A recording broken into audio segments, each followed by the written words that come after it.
Itu turun tangan, Pak. Ini kan demi kepentingan bangsa. Kami yang tangani. Sekali lagi inilah undang-undang yang melibatkan paling banyak stakeholder.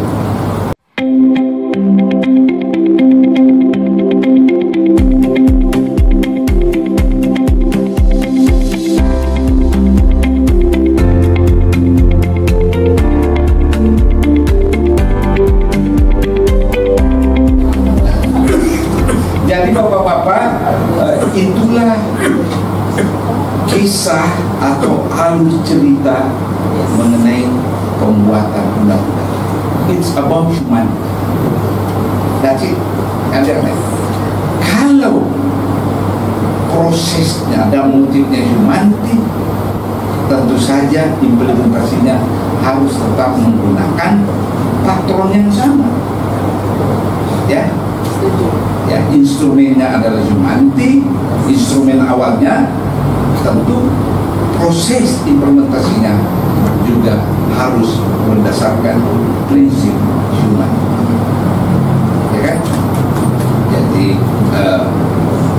tolong jangan saya ditanya ya pasal-pasal, saya sudah lupa ya. Tapi catatan saya itu pasal demi pasal saya tulis tangan itu, barangkali masih ada di rumah. Ya. Yang berjasa di lapangan saya itu almarhum Boku Mahendra. Ya, he is the man. Karena dia mampu berdiskusi dengan para anggota dewan. Karena dia mantan anggota dewan 5 periode waktu zaman Golkar. Ya. Dan dia mantan wasekjen Golkar ya.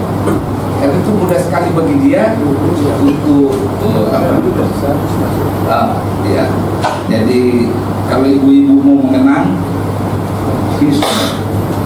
Pak Boku Mahendra yang sangat berjasa. Nah, dalam sosialisasinya ini yang sangat berjasa itu lembaganya Mas Iki. Ada persoalan kita ini kan di pemerintah itu selalu ada namanya anggaran kan. Itu harus dianggarkan begini tahun depan. Loh, bagaimana caranya sosialisasi ini tidak masuk dalam DIPA.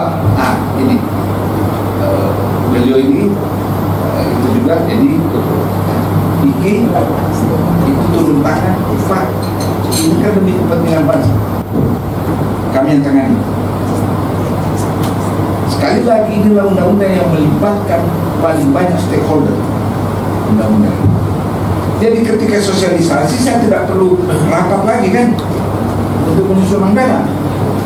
Dalam implementasi sudah jalan sendiri komunitas-komunitas itu kan. Jadi kemudian pressure dari ibu-ibu. Ternyata kalau ibu-ibu pressure itu Pak, bapak-bapak nggak ada artinya itu. Lewat semua. Ya, the power of emak-emak. Ya, kan? Ini khusus para suami. Ada cerita sedikit. Masih ada waktu saya belum ya. Para suami itu punya 3 organisasi. Organisasi pertama adalah ISTI, Ikatan Suami Takut Istri. Kedua Persudi, lebih tinggi kerennya, Persatuan Suami Dijaga Istri. Ketiga, ini level ayatul ini, itu grade tertinggi. Istiqomah, Ikatan Suami Takut Istri Hanya di Rumah. Dan tahu Pak ketua umumnya? Ini berdiri. Oke ya, kita kembali. Nah, saya sangat gembira waktu itu karena yang mengawal proses ini, baik pada saat pembuatan undang-undang maupun pembuatan aturan turunan. Nah, ibu-ibu ini, ibu-ibu semua. 24 jam itu kita diganggu.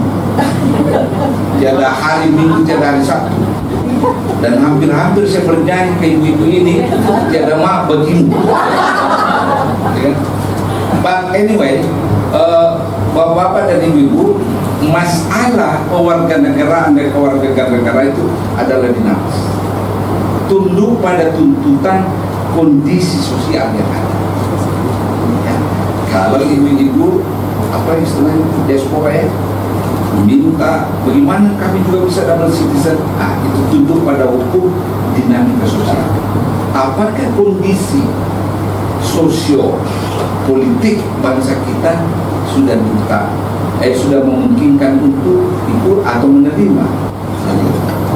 Kalau ibu-ibu bisa preserve kami, anak-anak ibu bisa jadi double citizen until 18 ya, nah mungkin ibu-ibu juga bisa lakukan itu kepada diri ibu dan bapak-bapak, kan? Just put enough. Kan? Terakhir saya ingin menutup ini dengan cerita sebagai berikut ya. Ada pesawat dari Kabupaten Makassar langsung ke Madinah bawa orang umroh penuh sesak. Tiba-tiba mendarat, ada ibu-ibu tidak mau turun dari pesawat. Penumpang lain sudah turun bersih, dia menangis. Oh, ibu menangis tidak mau turun. Saya dihubung kemana? Kenapa? Saya kan lumpuh tiba-tiba, lumpuh ya. Stewardess sudah datang menurun, tidak bisa berdiri. Yang beginilah nak, kalau kita berdosa. Saya belum tiba di rumah Tuhan Ka'bah, saya sudah dihukum dan saya mengantuk. Nangis, banyak dosa saya. Lalu pilot datang turun tangan. Apa masalahnya ibu? Ini pesawat mau dibersihkan, mau terbang kembali kan? Ibu ini nggak mau turun. Diperiksa menangis, saya lumpuh. Untung pilotnya jeli. Oh, ternyata Keno anpas terusik. Jadi